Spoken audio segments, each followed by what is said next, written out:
tonight's view at Chateauneuf du Auxior. But to get there, we had a 450-kilometre drive south around Paris and down to the Burgundy region, just short of Dijon.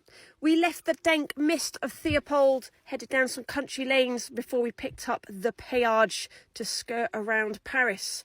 Pretty simple to do, even though it does cost, but it made for easy driving. We stopped for a cup of coffee and a jambon and cheese baguette, and then the sun came out, which was absolutely amazing. In fact, it was so strong, I had to put my sunglasses on for the first time, and the temperatures reached a balmy 18.5 degrees. Happy with that. Once we made the rest of the motorway journey, we pulled off on some more country lanes, and that's where we're heading, just over there. It's a medieval castle on top of a hill and is meant to be really beautiful. This was the last little intake leading up the hill to the car park, and the car park's just here on the left. There's a smaller one in town, but we didn't want to risk it in the motorhome, so we pulled in this way, and there was plenty of space. We do have to share it though, so we needed to park conservatively. So we've just arrived on the outskirts of a small village, Chateauneuf. There is quite a big car park on one side of the village, which is used with cars, so we need to be a little bit respectful, but all the cars are leaving now, so we've got plenty of space tonight to park up. And then the village is just behind me, a very short walk. We'll probably have an evening explore and then go around, have a look around the castle and things tomorrow. But now it's time for the England-Australia rugby game. Be rude not to. Hopefully a good sunset tonight as well.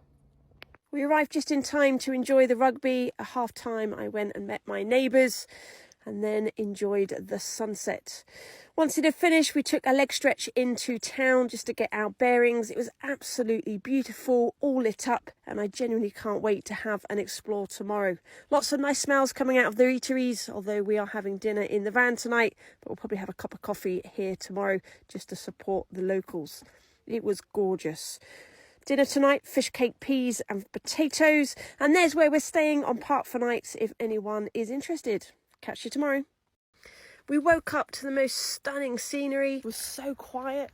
We watched the mist sink into the valley last night. It was still there this morning. Just beautiful. We're the only people here and I highly recommend it. So we had this wonderful village to go and explore. We walked around it last night, but I was keen to see it in daylight and it didn't disappoint. First on the cards was the castle, which we paid €6 each to enter, and it was absolutely stunning. Wouldn't be a castle without a coat of arms. We then had a cup of coffee in the square before walking around the village in the sunshine. It was beautiful, and if you're in the area, I recommend a visit. We admired a few more buildings before we strolled down the hill back towards the van.